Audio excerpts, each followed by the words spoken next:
그리스도인으로서 몇 가지 확실하게 정의를 내리고 헷갈리지 말아야 할 것들이 있습니다. 조금만 흔들면 충분히 흔들릴 수 있는 영역이라서 헷갈리지 않도록 명확하게 자리를 잡고 있어야 할 명제들이 있습니다.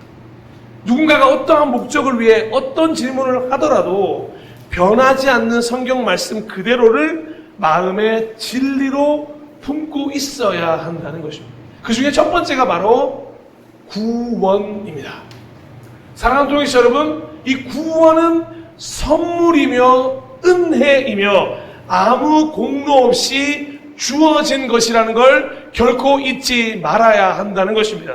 이게 첫 번째로 그리스도인이 반드시 기억해야 할 명제입니다. 우리는 구원받은 줄로 믿습니다. 하지만 그것이 우리의 어떠한 공로가 아니라 예수 그리스도의 보혈 공로, 그걸 통해 선물이며 은혜로 주어진 것을 믿습니다. 창세기 15장 6절, 아브라함이 주님을 믿으니 주님께서는 아브라함의 그런 믿음을 의로 여기셨다. 아멘. 한 번쯤 들어보신 적이 있을 그 단어 이신칭의, 아마 이 15장 6절에서 가장 먼저 등장했겠죠.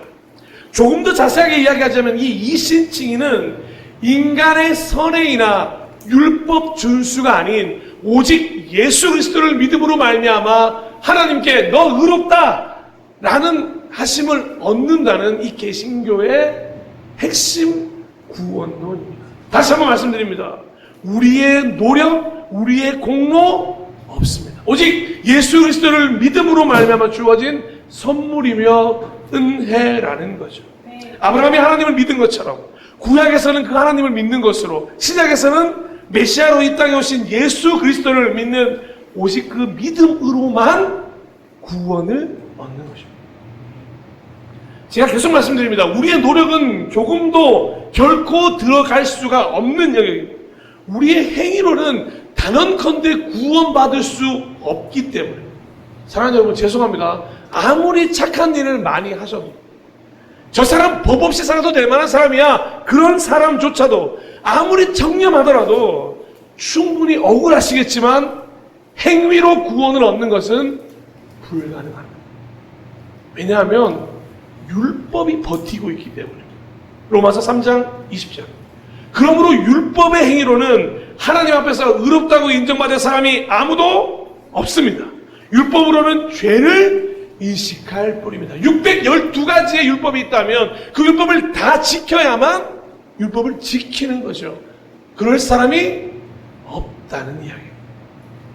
그래서 성경은 분명히 이야기합니다. 하나님이 없으면, 믿음이 없으면, 말씀이 없으면 인간에 대한 평가는 딱 하나라고 이야기합니다. 인간은 그 어떠한 행위라도 창조주신 하나님과 회복할 수 없는 존재다. 로마서 3장 10절. 성경에 이렇게 기록되어 있습니다. 의인은 없다, 한 사람도 없다. 로마서 5장 1절. 그러므로 우리는 믿음으로 의롭다 하심을 받았으므로 우리 주 예수 그리스도로 말미암아 하나님과 더불어 평화를 누리고 있습니다. 아멘. 하나님과 더불어 평화를 누릴 수 있는 유일한 방법, 이신칭의 믿음으로 의롭다 하심을 받는 것. 그러니 믿음이 없이는 결코 구원은 불가능하다라는 것입니다. 하나님을 믿을 때, 예수 그리스도를 믿을 때 그제야 믿음으로 인정받아 구원을 받을 수 있는 겁니다. 한 문제 더 볼까요? 에베소서 2장 8절. 여러분은 믿음을 통하여 은혜로 구원을 얻었습니다. 아멘. 이것은 여러분에게서 난 것이 아니요 하나님의 선물입니다. 행위에서 난 것이 아닙니다. 그러므로 아무도 자랑할 수 없습니다. 그러니까 어디 가서 내가 구원받았다고 자랑하는 게 아니라 구원은 감격이라는 것입니다. 여러분, 우리가 먼저 구원받았다고 해서 아직 구원받지 못한 사람들에게 넌 지옥이나 가라, 나는 구원받았으니 라고 하는 행동이 왜 잘못됐냐면 그 구원은 나의 자랑이 아니라 감격이고 기쁨이며 전해주어야 할 축복이기 때문에. 그런데 많은 분들이 착각할 때가 있어요. 마치 구원받은 걸 어느 계급으로 생각하므로 나는 구원받았고 넌 아직 구원받지 못했으니 내가 마치 너보다 훨씬 더 대단한 사람인 것처럼 꾸며댈 때가 있죠. 구원은 그저 아무 공로 없이 주어진 선물이라는. 그래서 구원받은 사람은 어떻게 살아야 하냐? 뭐 어떻게 살아야 된다고 말하죠? 오직 믿음으로 산다고 말하는. 로마서 1장 17절. 하나님의 의가 복음 속에 나타납니다. 이 일은 오로지 믿음의 근거하여 일어납니다. 이것은 성경에 기록한 바, 함께 읽어볼까요? 시작! 의인은 할렐루야! 의인은 뭘로 산다고요? 믿음으로 살 것이다. 즉 하나님이 의인이라 칭해진 구원받은 자의 삶은 믿음의 연속이어야 한다는 것. 여러분 이걸 한번 적어보십시오. 자세하게 이야기 한번 말씀드리겠습니다. 믿음으로 산다는 게 뭐냐? 믿음을 든든한 바탕과 기초로 하였어. 여러분 이 믿음이 바탕과 기초가 돼야 됩니다. 그 믿음을 주신 분의 계명을 따라서 그 믿음의 방향대로 살아가는 거죠. 요즘 저희가 열왕기상을 수요일에 나누고 있는데 열왕기상 1장에서 아주 중요한 화두를 우리에게 세 가지 던졌어요. 진짜 너의 왕은 누구이냐? 너는 하나님의 방법으로 살 것이냐? 사람의 방법으로 살 것이냐? 너의 방향성은 어디에 할 거냐? 왜 그 질문을 하는지 아십니까? 바로 이게 믿음이기 때문에 그렇습니다. 믿음을 든든한 바탕과 기초로 해서 그 믿음을 주신 분의 계명을 따라 그 믿음의 방향을 대로 살아가는 것, 여러분은 지금 믿음 위에 놓여져 있으십니까? 그 믿음으로 살고 계십니까? 아니면 나의 방법으로 살고 계십니까? 예수님은 이 삶을 그래서 한마디로 뭐라고 말씀하셨느냐? 마태복음 16장 24절입니다. 그때 예수께서는 제자들에게 말씀하셨다. 누구든지 나를 따라오려거든 자기를 부인하고 제 십자가를 지고 나를 따라오너라. 율법학자는 자신이 모든 걸 다 이룬 것처럼 영생에 대해서 논하기 시작했습니다. 자기는 구원 이상 그 이상의 무언가를 이미 많이 받았고 자기는 엄청 많이 노력했고 수많은 사람들을 섬겼고 나는 율법 한번 어겨본 적 없는 대단한 사람입니다 라고 말하는 그 율법학자에게 예수님은 다시 한번 너의 그 구원받은 역사의 방향이 어디로 향하고 있고 어디서 왔으며 너의 구원이 과연 무엇을 너의 공로로 힘이어 말하고 있는 것인지를 또 하나 더 구원에 이어서 두 번째로 생각해야 될 건 성화는 과정, 거룩은 결과가 아니라는 것입니다. 너무도 많은 그리스도인들이 성화는 과정이요 거룩은 결과라고 이야기하고 있습니다. 그런데 성화와 거룩은 헬라어로 하기오스 같은 단어예요. 여러분 기억하셔야 됩니다. 하기오스. 성화도 거룩도 둘 다 이 하기오스를 쓰고 있어요.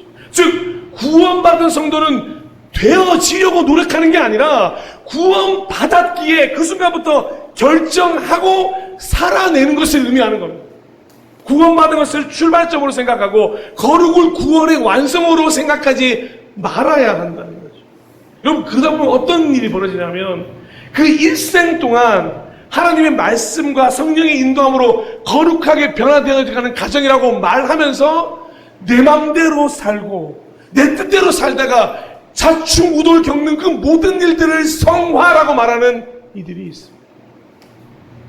지금 율법학자가 착각하고 있는 게 무엇입니까? 자신은 말씀대로 행하고 영생을 얻겠노라고 말하고 있다는 거예요. 하지만 그건 그 사람의 방법입니다.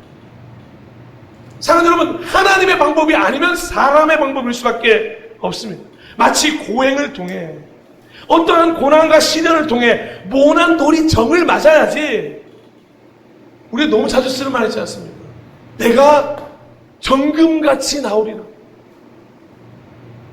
그걸 성화의 과정으로 매일 생각하면서 무언가 엄청난 광야 학교를 통과해야만 한 그 성경에 등장하는 수많은 믿음의 사람 중에 우리가 누구를 좋아하는지 아십니까? 꼭 우리가 야곱 같은 사람을 좋아하는 거예요. 요셉을 좋아할 수밖에 없는 거예요. 다윗 좋아할 수밖에 없는 건데 왜냐? 좌충우돌 우당탕탕 막 그렇게 수많은 일들을 겪고 나서 거룩의 현장에 이른 것처럼. 그런데 성경을 잘못 보시는 거예요. 처음부터 순종했다면 완전히 다른 이야기. 처음부터 결정했다면 이미 거룩을 결정하고 살았다면 그 거룩은 순종으로 이어졌기에 그 순간 그대로 결과가 되었을 수 있습니다. 아브라함이 분명히 하나님의 약속을 받았습니다. 무슨 약속을 받았습니까? 사라의 태로부터 아들이 태어날 것이다. 그런데 그 말을 믿기까지 무려 20년이 넘는 시간이 걸렸습니다. 어떻게 보면 인간적으로는 이해가 돼요. 그러니까 우리가 아브라함을 좋아하는 것 아니겠습니까? 그런데 이 아브라함이 겪었던 20몇 년을 성화의 과정이라고 말하는 건 말씀을 잘못 읽고 있다는 거예요. 그는 말씀을 들었을 때 그 말씀대로 살고자 선택했던 수많은 믿음의 사람들을 다른 경우를 보여주고 있는, 성경에는 아브라함의 이야기만 등장하는 게 아닙니다.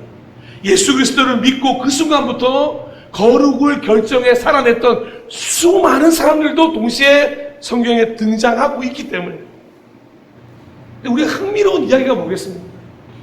자충우돌 이야기가 참 흥미로워요.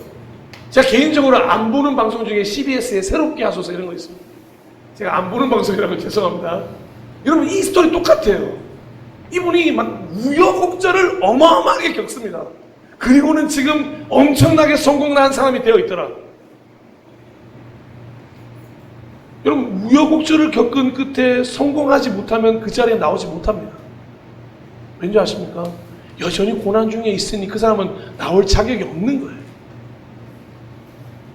우리가 마치 한번 하나님 앞에서 그렇다고 생각해 보십시오.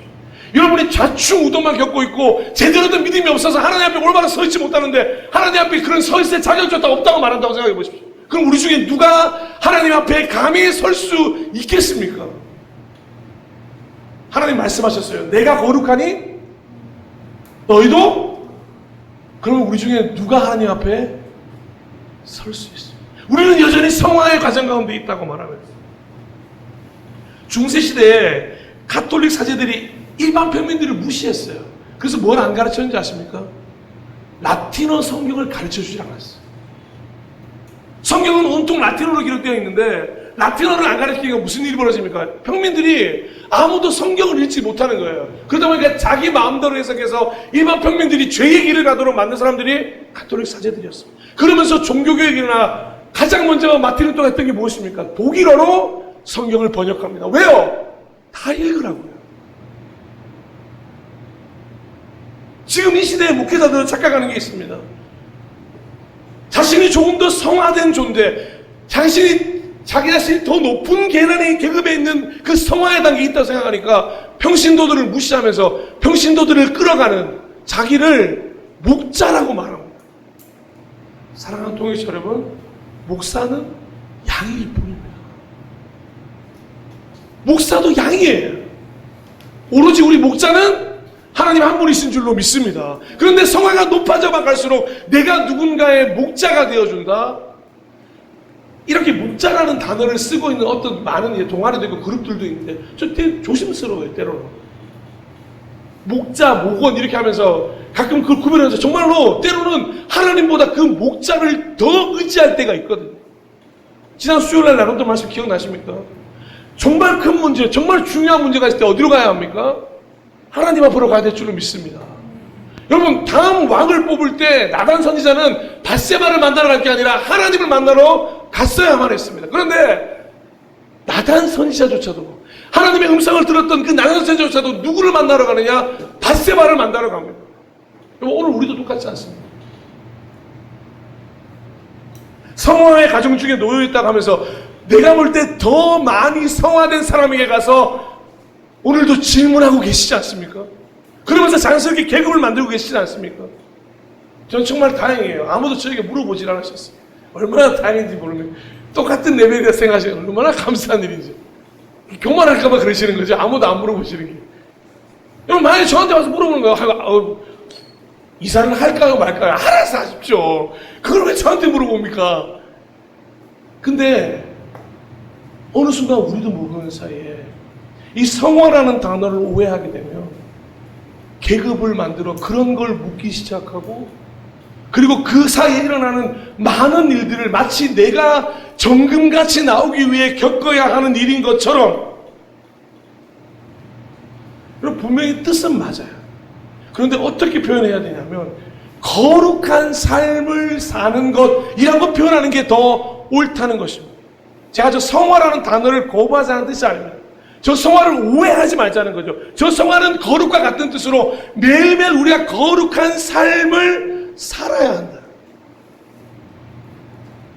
성화는 마찬가지로 헬라어와 동일한 단어라고 말씀드렸지 않습니까? 하기오스. 두 단어는 모두 분리라는 의미를 가지고 있습니다. 자, 뭐에서 분리냐? 한번 찾아보시죠. 첫 번째는 죄에서 자유를 경험하는 상태적인 분리를 의미합니다. 둘째는 세상에 살지만 세상을 이기며 사는 실천적이고 점진적인 거룩으로서의 분리를 말합니다. 마지막으로는 죄와 영원히 분리돼서 하나님 나라를 살 것이라는 그 소망을 의미합니다. 결코 어떤 행위적인 단계를 말하는 게 아니라는 겁니다. 제가 가끔 말씀드렸나요? 우리도 이런 거 있으면 참 좋겠습니다. 뭐 10만 번 예배 드리면 예수님 오른쪽 자리 뭐 이런 거 어떠세요? 좀 땡기십니까? 네? 성경 백독하시는 분 뭐 예수님 앞자리.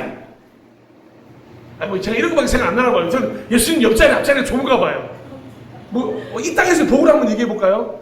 뭐 예를 들어 하루에 3시간씩 기도하시는 분 매주 로또 당첨 뭐 이런 거 하면 오호요? 예. 이제야 반응이 오신다고요? 아니면은 정말 이런 거 있잖아요. 뭐 우리가 아침에 말씀 한 장 보면 그날 하루 건강하기 뭐 이런 거. 괜찮습니까? 땡기십니까? 아침에 말씀 한 장만 보면 건강을 보장해 준다. 지금 전화하세요. 창세기 1장 1절 뭐 이런 거. 여러분 이게 왜 땡기죠 우리가? 무언가 우리가 행위로서 그런 것들을 얻고 얻는다 그러면 우리 개인적으로 하고 싶잖아요. 여러분 신천지가 왜 저렇게 반치게 됐는지 가장 첫 번째는 그놈의 14만 4천 명 안에 들어가야 되겠다는 욕망 때문이었습니다. 다른 사람 다 죽어도 되니 나는 그 14만 4천에 들어갈 거야. 그게 구원입니까? 아니요, 저는 그게 14만 4천의 지옥이라고 생각합니다.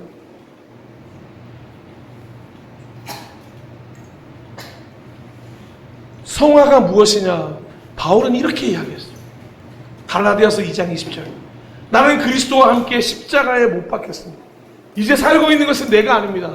그리스도께서 내 안에서 살고 계십니다. 내가 지금 육신 안에서 살고 있는 삶은 나를 사랑하셔서 나를 위하여 자기 몸을 내어주신 하나님의 아들을 믿는 믿음 안에서 살아가는 것입니다. 네. 여러분 어떠한 행위를 통해 끊임없는 노력을 통해 성화되어져 가는 거죠. 율법학자 이제 내가 이렇게도 지켰고 이렇게도 지켰으니 영생 이제 내가 얻을 만하지 않습니까? 라고 말하는 그 율법학자에게 예수님이 들려주는 이야기. 거룩해가는 과정이 아니라 구원받은 후에 구원받았다면 이렇게 사는 겁니다. 거룩한 삶을 살고자 무엇을 분리할 것인가? 무엇을 내 삶에서 단절할 것인가? 그리고 무엇을 선택할 것인가? 무엇에 집중할 것인가? 여러분 이게 신앙인의 삶입니다. 이게 거룩한 삶을 사는 사람들의 특징입니다. 이렇게 살아야지 노력하는 게 아니라 저렇게 사는 것입니다. 노력이라는 달콤한 말만 계속하는 그 노력만 하는 행위로 결국에 자신의 의로움을 드러내고자 하는 저 구별, 분리, 단절, 선택, 집중을 결정해야 되는데 그래서 예수님이 요한복음에 너무도 중요한 말씀 하나 던져주신 게 있어요. 요한복음 17장 16절 17절 내가 세상에 속하지 않은 것과 같이 그들도 세상에 속하지 않았습니다. 진리로 그들을 거룩하게 하여 주십시오. 아버지의 말씀은 진리입니다. 아멘. 자, 그럼 거룩한 삶을 살아야 돼. 한 글자로 뭐라고 말할래? 말씀대로 사는 거죠. 여러분 설교대로 사는 게 아닙니다. 묵상대로 사는 게 아니라 큐티대로 사는 게 아니라요. 찬양대로 사는 게 아닙니다. 말씀대로 사는 것입니다. 그 진리가 우리를 자유롭게 하기 때문에 말씀하지 않습니까? 아버지의 말씀은 진리입니다. 너무 어렵다고 노력이라는 말만 쓰는 순간 우리는 그 노력에만 귀를 기울이게 되는데 아닙니다. 거룩한 삶은 뭐냐? 성화로 되어져 가는 과정이 아니라 오늘도 말씀대로 사는 것입니다. 어떤 사람이 마라톤 완주를 하기 원합니다. 근데 마라톤 완주를 하기 위해 10km, 20km, 30km, 40km 연습만 하는 것을 마라톤이라고 말하지 않습니다. 그것은 그냥 마라톤 완주를 위한 연습일 뿐입니다. 그 연습을 계속한다고 해서 마라톤을 완주하는 게 아닙니다.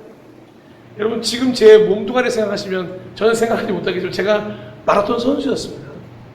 마라톤 연습할 때 반드시 하는 게 뭔지 아십니까? 시윤이 왜 웃어요?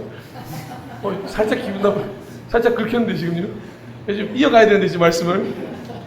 저 그때 굉장히 가벼웠습니다. 허벅지 장화 정도 됐어요. 제일 무슨 연습을 하냐면요. 우리 여기 선수분들도 계시겠지만 피니시 연습을 반드시 합니다.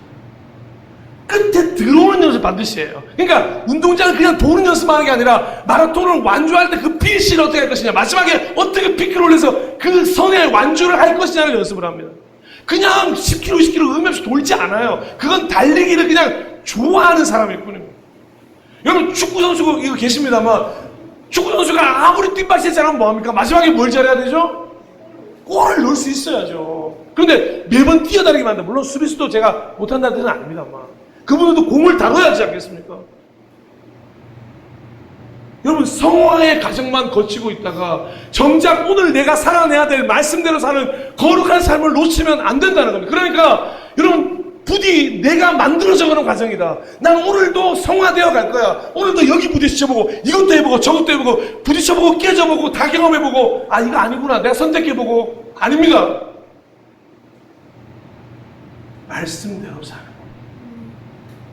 하나님의 방법을 선택하는 거예요.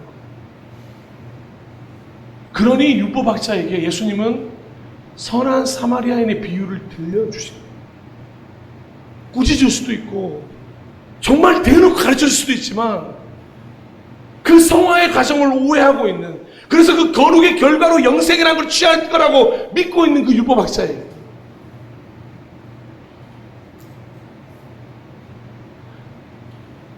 여러분 마라톤을 완주하셨으면 좋겠어요. 그냥 매일 달리기만 좋아하는 사람으로 멈춰 살지 않으셨으면 좋겠어요. 자 그럼 마지막으로요. 그럼 저 말씀대로 사는 삶 저건 대체 뭘까요? 대체 말씀대로 사는 삶이라는 게 뭘까요? 구원받은 자의 삶, 거룩한 삶, 말씀대로 사는 삶이 과연 뭘 말하는 걸까요?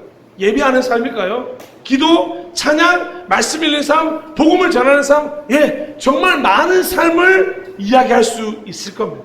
그런데 그리스도인이라면 말씀대로 사는 삶 하면 딱 두 가지 명확한 명제를 가지고 계셔야 돼요. 누가 물어보더라도 이 두 가지 명제를 말씀하셔야 됩니다. 너무 잘 알고 계시죠? 마태복음 22장 37절에서 40절 예수께서 그에게 말씀하셨다. 내 마음을 다하고 내 목숨을 다하고 내 뜻을 다하여 주 너의 하나님을 사랑하여라 하였으니 이것이 가장 중요하고 으뜸 가는 계명이다. 둘째 계명도 이것과 같은데 내 이웃을 내 몸과 같이 사랑하여라 한 것이다. 이 두 계명에 온 율법과 예언서의 본뜻이 달려있다. 아멘. 친히 말씀해 주셨어요. 이거 두 가지야. 말씀대로 사는 게 뭔지 아니? 하나님을 사랑하는 거고 이웃을 사랑하는 거야. 즉 한마디로 말하자면 사랑하며 사는 거야. 구원 받았습니까? 성화와 거룩의 삶을 시작하셨습니까? 말씀대로 살기를 원하십니까? 그 종생력이 뭐냐? 사랑하며 사는 삶이라는 겁니다. 율법학자야, 네가 영생을 얻고 싶냐? 그러면 그 영생을 향한 걸음이 있다. 여기 뭐? 사랑하며 사는 삶. 구원받은 자의 삶, 거룩한 삶, 그 어떠한 다른 삶을 말하는 게 아니라 어떤 수식어에 속지 않아야 된다는 거죠. 여러분 거룩한 삶 역시 사랑하는 삶이고 의미 있는 삶 역시 사랑하는 삶입니다. 가장 위대한 삶 역시 하나님이 원하시는 삶 역시 예수님이 보여준 삶 역시 성령님이 인도하시는 삶 역시 한 가지 사랑하며 사는 삶. 여러분 성경을 많이 알면 알수록 더 깊이 하나님에 대해서 알면 알수록 더 많은 비유의 해석을 할수록 성경의 수많은 지식을 습득하고 세상 논리를 알아가고 스스로 의인인 것 같고 높아진 것 같고 똑똑하고 대단하고 위대한 성공가의 삶을 살고 어떠한 위치 어떠한 주위에 있던가 간에 하나님의 사람이라면 그들에게 요구되는 삶은 사랑하며 사는 삶. 다른 삶이 아니라는 것. 많은 사람들이 저 사랑하며 사는 삶을 어느 아직도 그리스도인의 초보 단계로 생각하는 분들이 많아요. 여러분, 초보 단계에서 결코 할 수 없는 게 내 이웃을 내 몸과 같이 사랑하는, 내 자식도 안 됩니다. 솔직히 말씀드리면 내 자식도 내 몸과 같이 살아가기 정말 어렵습니다. 아니, 가끔 되는 것 같아 보여요. 이렇게 둘러 안고 계시면 이렇게, 아유, 이 자식 오늘도 내 품에 안겨 있어. 아유, 그러면서도 이걸 접해야 되나 말아야 되나 고민할 때도 많고요. 여러분, 살아가며 사는 삶이라는 게 왜 처음과 초반에 일어날 일이라 생각하십니까? 결정적으로 우리가 살아내야 할 삶, 교회에 요구되는 가장 큰 삶이 뭐냐? 우리 교회에 비전이 분명히 존재해야 됩니다. 그런데 우리 교회가 존재해야 될 목적이 뭐냐? 두 가지, 하나님 사랑, 이웃 사랑. 성도에게 가장 중요한 게 뭐냐? 주신 소명을 이루는 거죠. 근데 그 주신 소명에 두 가지 명제가 있어요. 하나님 사랑, 이웃 사랑. 우리가 아이들에게 오늘도 가르쳐야 할 유일한 가르침 하나가 있다 그러면 여전히 하나님을 사랑하고 이웃을 사랑하는, 사랑하는 다음 세대 여러분, 수많은 말씀들이 있어요. 근데 부디 하나님을 사랑하시고 이웃을 사랑하는 법을 먼저 배우시기를 축복합니다. 그것에 모든 것이 달려져 있습니다. 이 땅의 교회의 존재 목적, 그리스도인의 존재 목적, 앞으로도 구원의 이유, 모든 성경의 결론, 사랑하며 사는 삶입니다. 왜요? 고린도전서 13장 8절에 그 이유를 말합니다. 사랑은 없어지지 않습니다. 그러나 예언도 사라지고 방언도 그치고 지식도 사라집니다. 성경이 다 사라진다고 하더라도 사랑은 사라지지 않는다. 왠지 아십니까? 요한일서 4장 8절, 할렐루야. 하나님은 사랑이시기 때문입니다. 할렐루야. 우리가 왜 사랑하며 사냐? 결국에는 하나님으로 인해 산다는 것입니다. 사랑이신 하나님으로 인해 산다. 다 사라져요. 여러분, 제가 보니까 아직 나이 많이 먹지 않았습니다만 주변에 정말 많은 것들이 사라져갑니다. 친구 사라져갑니다. 건강도 조금씩 잃어갑니다. 여러 가지 내 주변에 언제나 가득히 있을 만한 것들 다 사라져갑니다. 여러분, 우리 선배님들 느끼고 계시잖아요. 그래서 얼마나 섭섭한 일들도 많고 얼마나 서운한 일도 많으십니다. 하나씩 하나씩 떠나가는 것 같아. 내 마음 몰라주는 것 같아. 답답할 때 얼마나 많으십니다. 그런데 성경은 오히려 그게 정상이라고 말하는 거예요. 왜요? 다 없어질 거야. 그런데 하나는 없어지잖아. 사랑은 없어지잖아. 왜? 하나님은 사랑이시기 때문에. 그러니 사랑하지 않는 사람은 하나님을 모른다는 말이 맞는 말입니다. 이어진 4장 8절, 사랑하지 않는 사람은 하나님을 알지 못합니다. 여러분, 이 요한 1서에 왜 이렇게 사랑에 대한 이야기가 많이 담겨 있는지 아십니까? 당시 요한 1서를 쓰던 시대, 영지주의가 판을 치고 율법학자들이 판을 치고 행위를 강조하고 율법을 강조해서 하나님도 없고 예수님도 없고 말씀도 없어졌던 그때였기 때문에, 그때 수많은 사람들이 내가 몇 권의 성경을 읽고 몇 번을 기도하고 내가 어떻게 했어, 그 행위만이 강조될 때 무엇이 없었는지 아십니까? 하나님 사랑, 이웃 사랑은 없었습니다. 그때 요한, 끝끝내 마지막까지 남아있던 그 사랑의 사도 요한은 마지막까지 외치는 거죠. 사랑하지 않는 사람은 하나님을 알지 못하는 거야. 어떻게 보면 종교개혁, 1세대의 종교개혁을 이끌었던 사람이 바로 이 사도 요한입니다. 저는 선한 사마리아인의 비유를 통해 우리 안에 종교개혁이 일어났으면 좋겠어요. 여러분, 우리가 몇 번의 예배를 드리고 얼마나 많은 성경을 읽고의 삶이 중요한 게 아닙니다. 지금 어떻게 살고 있는가? 사랑하며 살고 있는가? 내 연인 말고요, 내 가족 말고요, 내 이웃을 내 몸과 같이 선한 사마리아와 같이 사랑하며 살고 있냐? 설교를 마무리하겠습니다. 이제 길고 길었던 2달간의 설교를 마무리하겠습니다.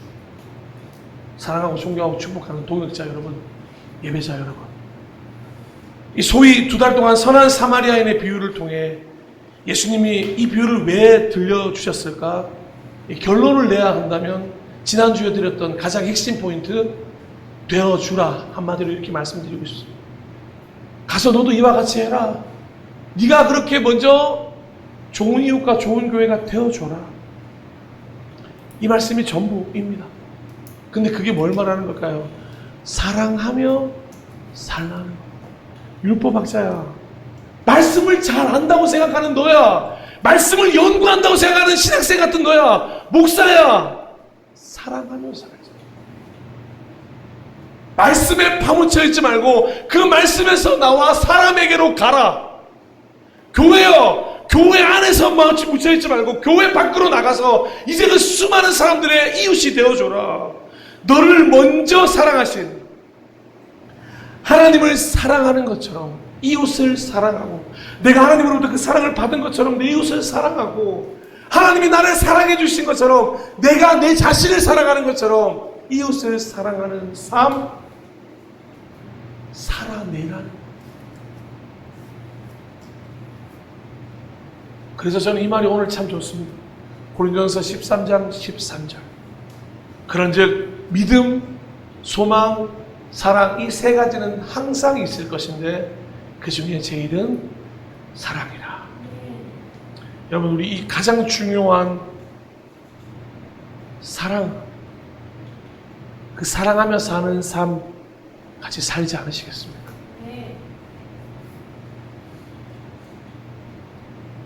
만약 가서 너도 이와 같이 하지 않으면, 두 달여간의 말씀이 결국에는 삶으로 이어지지 않으면 사실 두 달 동안의 말씀은 아무 의미 없는 시간이 될 것입니다. 그런데 만약에 살아낸다면 어떤 결과가 펼쳐질까요? 우리 약소명되는 우리가 사랑으로 살아낸다면 이 땅에 어떤 변화가 있을까요? 여러분이 속해져 있는 공동체에 어떤 변화가 있을까요? 여러분이 있는 회사에, 여러분이 있는 학교에 어떤 변화가 있을까요? 저는 오늘도 기대합니다. 이 시대에 선한 사마리아 여인 같은, 그러기 위해서 세 가지 명제 함께 나눴죠. 마지막으로 정리해드립니다.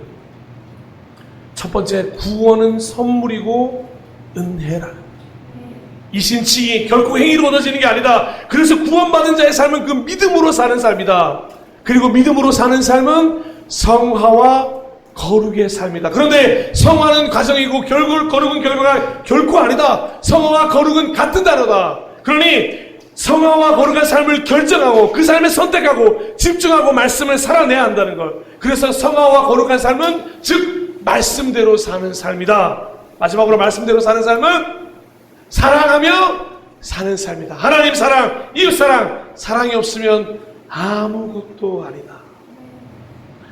영생에 대해서 궁금해하는 이 땅의 모든 율법학자 여러분, 다 떠나서 그냥 영생만 얻고 싶어하는 그분, 오늘 그분에게 말씀드립니다. 영생을 얻기 위해 믿음으로 사는 삶, 그 성화와 거룩한 삶, 그 성화와 거룩한 삶, 말씀대로 사는 삶, 말씀대로 사는 삶, 즉 사랑하며 사는 삶, 이 삶을 당장 실천하기를 원하는 그 삶을 살아보시라. 가서 너도 이와 같이 행하라. 그러면 어떤 일이 벌어질까? 가장 큰 변화는 여기서부터 시작했습니다. 마지막으로 이 말씀을 나누고 싶은데요. 예수님이 십자가에 달리시기 전 좌충우돌 제자들에게 이 말씀을 주셨습니다. 거기에는 가롯 유다도 있었습니다. 이 말씀 함께 읽어볼까요? 천천히 읽겠습니다. 시작. 이제 나는 너희에게 새 계명을 준다. 서로 사랑하여라. 내가 너희를 사랑한 것 같이 서로 사랑하여라. 아멘.